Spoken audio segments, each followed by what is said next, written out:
مرحبا وأهلا بكم في برنامج داخل واشنطن. معكم مضيفكم روبرت ساتلوف. حين تكتب كتب التاريخ ستعرف سنة 2020 بأمور كثيرة: أسوأ جائحة على مدى قرن كامل، وأسوأ كارثة اقتصادية خلال 80 عاما، وأهم مواجهة الصعيد الوطني بشأن الانتماء العرقي خلال جيل. توجد أسباب كثيرة تفسر فوز جو بايدن بالانتخابات الرئاسية في نوفمبر، ولكن من الواضح أن الانتماء العرقي أحد هذه الأسباب. زاد معدل مشاركة الناخبين السود في 2020 مقارنة بعام 2016، و87% منهم صوتوا لصالح بايدن. كان لهذا أهمية خاصة في الولايات العاصمة مثل جورجيا، حيث يشكل السود ثلث عدد السكان، ولكنهم مثلوا أكثر من نصف عدد أصوات الديمقراطيين. وقد صدق هذا على أنه خاص بين النساء السود، وإلا كان أشد مجموعات الناخبين إخلاصا لبايدن. إذا ننتقل من الانتخابات إلى الحكم. تصير الأسئلة الأساسية هي: ماذا يريد هؤلاء الناخبين؟ وكيف ستستجيب الإدارة الجديدة؟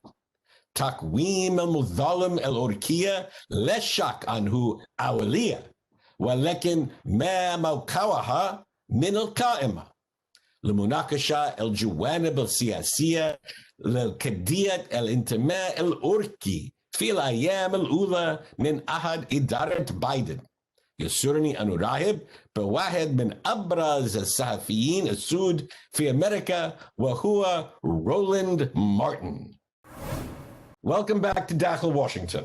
After a difficult year, a difficult 4 years, a majority of Americans, perhaps just a small majority, but a majority nonetheless, are heaving a sigh of relief at the inauguration of our new president, Joe Biden. And to talk about what the new year and new administration brings, especially for an important segment of those Americans, Black Americans, I'm delighted to welcome outstanding journalist Roland Martin.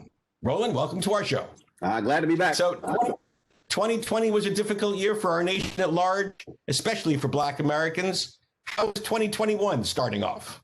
Oh, my God. Trust me, it was manna from heaven on January 20th on Inauguration Day, after dealing with the thug in chief for the last 4 years, especially closing out the way I'd actually predicted that you would actually see the crazies on the Republican Party do what they did with the insurrection on the U.S. Capitol on January 6th.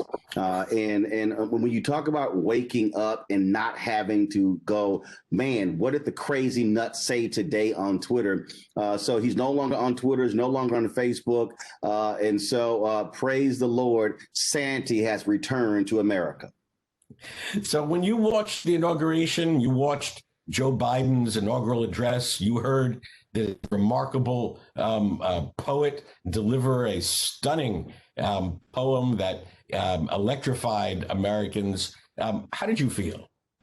Contrast. I mean, look, I was there at the U.S. Capitol in 2009 and 2013 for both inaugurations of President Barack Obama. I was not there in 2017. I didn't even watch it. To this day, I have not watched Donald Trump's inauguration speech or heard anything because look, everything you heard talking about carnage and all this sort of stuff, it all came true. And so it was a total difference. And I think what you also are seeing, you're seeing in this country where we used to have two political parties.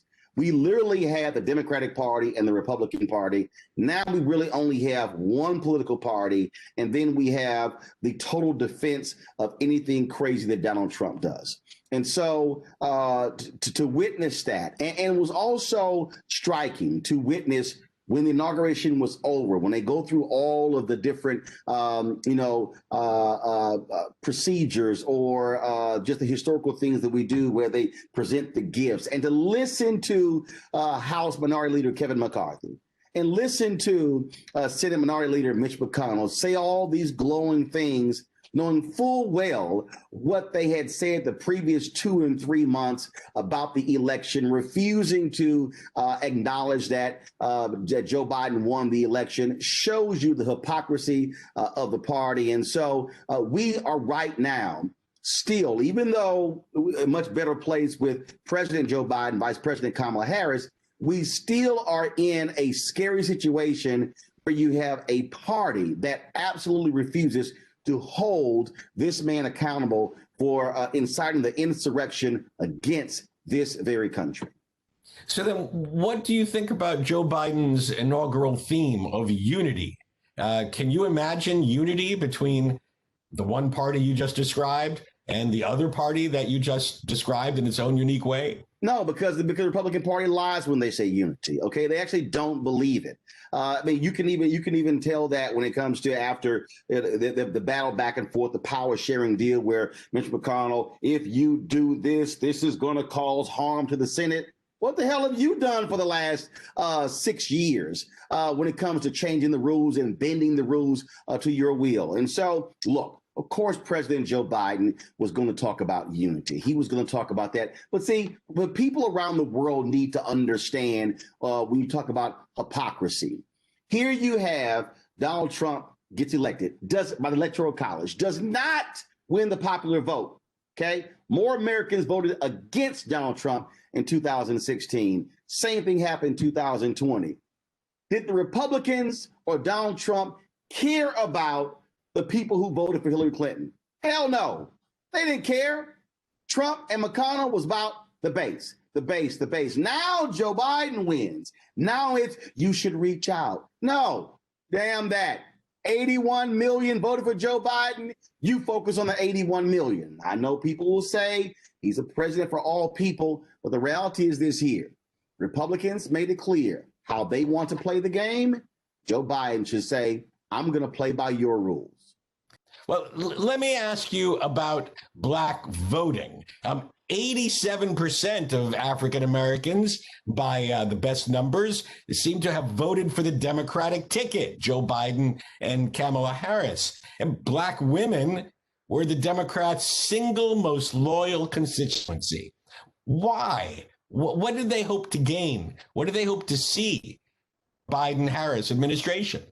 Well, in fact, you got to break this down 2 ways. First of all, Black women voted at a higher rate than for Biden-Harris than any other group. Black men were the second highest. So you had 91% of Black women, 80% of Black men who voted. Now, historically, since 1964, African Americans have voted in significant ways for the Democratic Party. It's not solely when it comes to policy.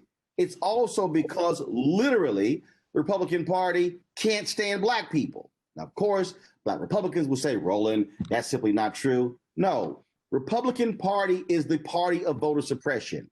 The Southern Dixiecrats, who were the violent racists dating back to the Civil War and Reconstruction and Jim Crow era, the Republican Party today, they've replaced them. So African Americans cannot stand the Republican Party when it comes to voter suppression, when it comes to its position, when it comes to civil rights and issues along those lines. And so when you hear Joe Biden with his lift every voice plan, when you hear them talk about racial equity and equality, when you hear them talk about how we need to deal with systemic racism, you had Donald Trump and Mike Pence, who did not even like the phrase implicit bias. They said it didn't even exist, whereas Biden and Harris had no issue talking about that. That's why you see that. And so if the Republican Party wants to get Black votes, then you better speak to the issues that Black folks care about.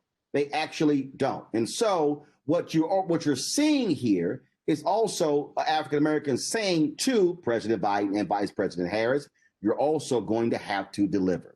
There are a lot of African Americans love President Obama, exalt him, but folks are privately not happy with results. So they say we want to see you produce. And so I think that's important.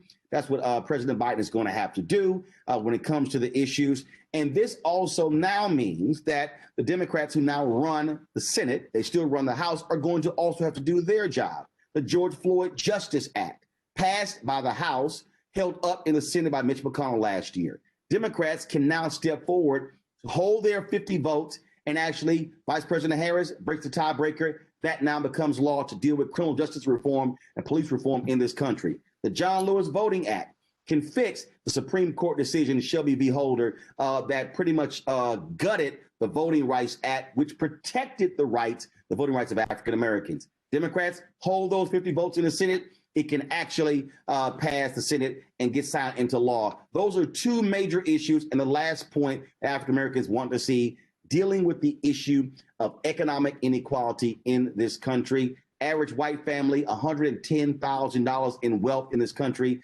Average black family, less than $10,000. That is an issue we've long seen in the federal government when it comes to contracts, when it comes to the pension funds, when it comes to black media advertising. African Americans are getting short shrift in all areas, and African Americans are saying to Biden and Harris, put up or shut up.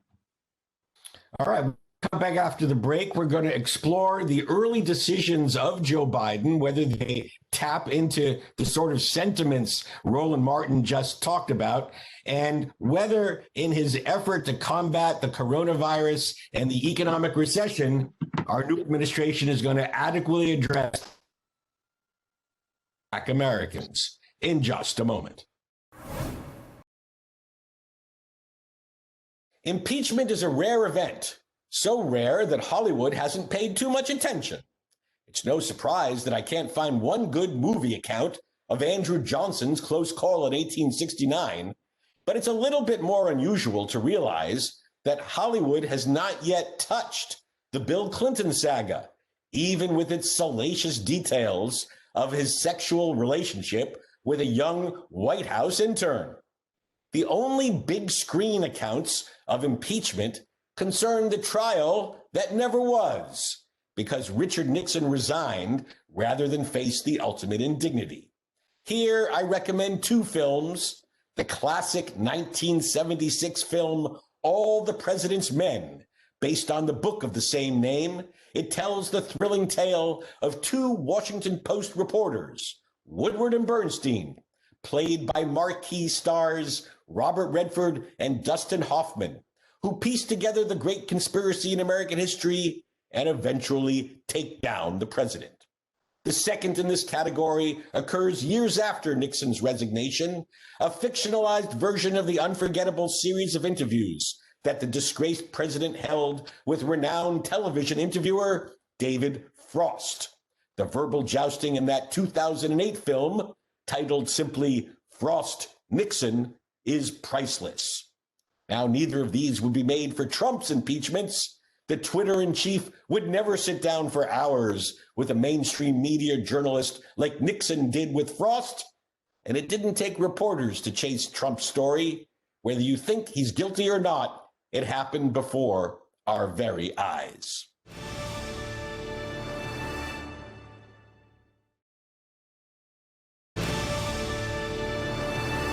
Our guest today is Roland Martin. Roland is one of America's most insightful and best-informed journalists with unique insight into the issues that touch the lives of Black Americans. Over the years, he has served as a talk show host on TV One, a network focused on African Americans, a host and analyst with CNN, and a senior analyst on the Tom Joyner Morning Show. He's also a widely read author, with such books as Speak, Brother, A Black Man's View of America, and The First, President Barack Obama's Road to the White House. So, Roland, I'd like to pick up where you left before the break and ask you about the change in the United States Senate, which was brought about by a special election in the state of Georgia that happened the first week of January. That election switched 2 seats from Republican to Democrat, and in the process elected a Black man, Pastor Raphael Warnock, from the Deep South to the United States Senate. How important was that election? Well, I actually went to Georgia for 5 weeks and covered that runoff extensively. And what folks have to understand is when you talk about the shift that is happening in this country, first of all, that was the great migration of African Americans who moved from the South to the North in 1920s, 30s, and 40s. We're seeing in the last decade or so a reverse migration of African Americans moving from the Northeast and the Midwest back to the South, because frankly, a majority of Americans live in the Southern United States. All you got to do is just look at slavery. People of African descent were largely in the South, and so that's the American roots of people of African descent, because we don't have a home country. It's not like if you're Latino or Hispanic, you can say I'm from Colombia or Peru or Venezuela or any of those countries. No, we say I'm from Alabama, Mississippi, Georgia, Tennessee, Arkansas, Texas. I'm from Texas, Louisiana, or any of those states. So to see an African American senator from the South elected, now remember, Tim Scott was elected from the South Carolina, as a Republican. But for Warnock, deep red states, to flip that state is hugely important. It's because the state demographics are changing. They were able to put 800,000 people on the voting rolls. Stacey Abrams and others, and Warnock was a part of that group, really committed to engaging people, getting them to register to vote, and then turning them out. And so they won by, a couple of percentage points. He has to run again in 2 years. John Ossoff, who is Jewish, was elected, beating David Perdue. He won for a full 6-year term. But it shows you what happens when you do the work on the ground. That is a lesson for Democrats, because Democrats essentially abandoned the South for the past 40 years, pretty much just letting Republicans have free reign. That's one of the reasons why Republicans control state legislatures the way they do, because Democrats did not invest. They assume, oh, there's no way we can win. Well, if you don't mobilize and organize people, then of course you can't win. And so Georgia, with a significant Black population, a growing Latino population, you're seeing that state shift and make some changes, becoming more competitive. North Carolina, same thing. Virginia used to be deep red state. It's now a blue state. It went from red to purple. Now it's blue. Democrats control the governor's mansion, state legislature, both U.S. senators. And so I think you're seeing that change. Now, I got to caution people. People keep saying, oh, it's going to happen all over the South. The conditions in Georgia, North Carolina, and Virginia are not the same in Tennessee, Arkansas, Louisiana, Mississippi, Alabama. Florida is even more red than it used to. There's a way Democrats can shift that, but they got to put in a lot of work to change that state because you're seeing how a lot of folks moving from other parts of the country to Florida who are Republican. And then you have Latino/Hispanics who come from other countries, Cubans, Venezuelans, who appeal to certain elements of the Republican Party. And so Florida's going to be the next state to look out. Can Democrats make it truly competitive? Can they take out Marco Rubio in 2022? That's going to be their challenge. But right now, they're in shambles across the state. All right, very interesting. We will watch Florida as we approach 2022. So let me ask you about Joe Biden's earliest executive actions, what we used to call executive orders. In his first couple of days, he issued orders on immigration, on transgender rights, on COVID-19, and he issued an order, quote, to promote racial equity, ordering his government to conduct assessments and reallocate resources to, quote, advance equity for all, including people of color and others who have been historically underserved. Is this the sort of thing that you and other activists on day one, or is there something else that you were looking for on day one? Well, this is one thing. There are a multitude of things that certainly folks want to have done, but this is a good start. Let me give people an understanding of how deep this problem is when you talk about racial equity. In 2018, Congresswoman Eleanor Holmes Norton, at the insistence of the National Newspaper Publishers Association, had the General Accounting Office do a study on media advertising, government media advertising. The federal government, over the course of 5 years, spent $5 billion on media advertising. Black media, Black-owned media, got 51 million out of the 5 billion. That's barely 1%. So African Americans and Latinos, but especially African Americans, have been completely frozen out of the dollars. And that's where you talk about power in America. America is about money, folks.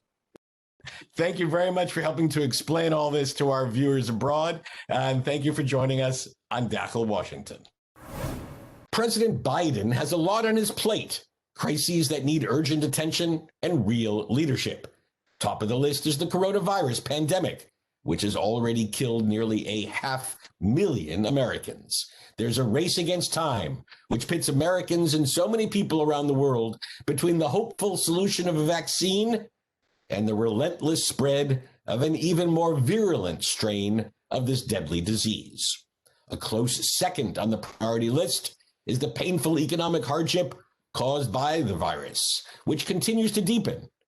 This was heightened by the fact that almost 1 million Americans filed new claims for unemployment insurance just this month.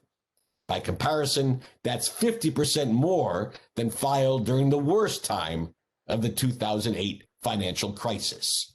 The situation is indeed horrible. Somewhere high on this list is still the need for effective racial justice. It doesn't project the same urgency as stopping the deadly virus or the same scope as fixing our broken economy, but it goes to the heart of who we are as a nation of, as it is written on the Supreme Court, equal justice under law. Some argue that our nation has carried the stain of racial injustice from its very founding. Some date this to the first arrival of colonists to the New World more than a century earlier. Some even argue that our nation was created at least in part to perpetuate the injustice of racism.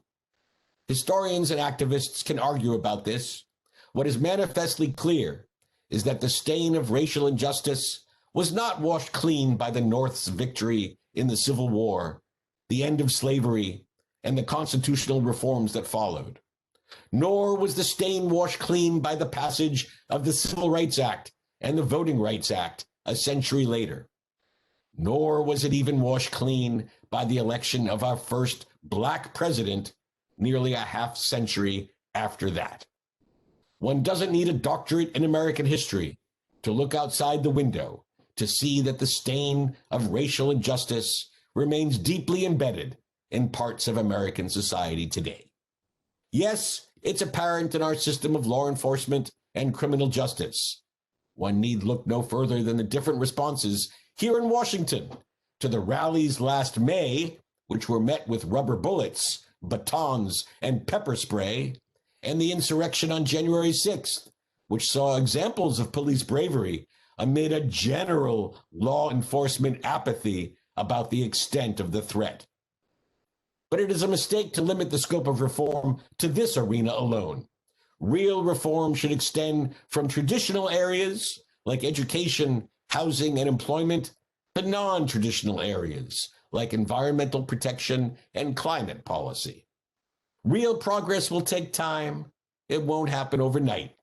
But just because it will take time is no reason to push it off. As a famous quote from My Faith says, "It is not for us to complete the task, but neither can we desist from it."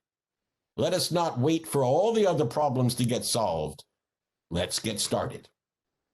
بهذا نصل لنهاية هذه الحلقة من برنامج داخل واشنطن.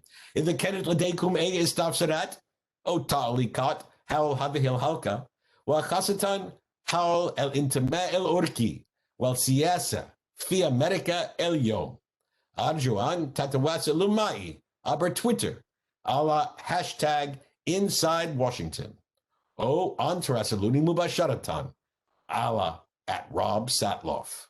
سأراكم الأسبوع المقبل وإلى أن ألقاكم. شكرا لكم وإلى اللقاء.